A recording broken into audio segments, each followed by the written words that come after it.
Welcome to Samba Samba. Enjoy the video. You start by checking prerequisites.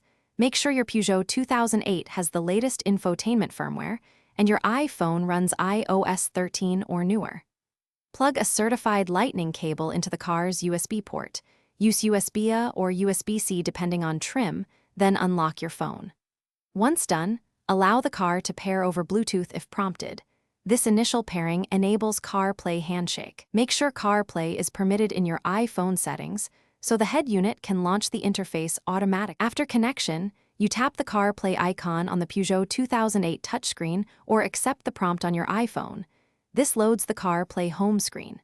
Use touch or the steering wheel controls for common actions and rely on Siri for hands-free navigation and messages.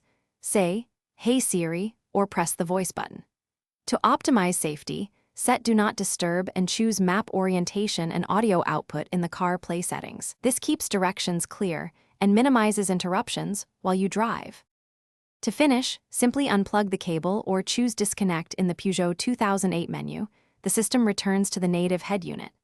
If CarPlay fails to appear, first restart your iPhone and cycle the vehicle ignition.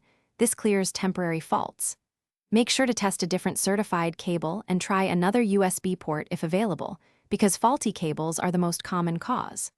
If problems persist, update both iOS and the car firmware, and then repair the devices to restore a stable connection. Thanks for watching. Consider subscribing if we helped you.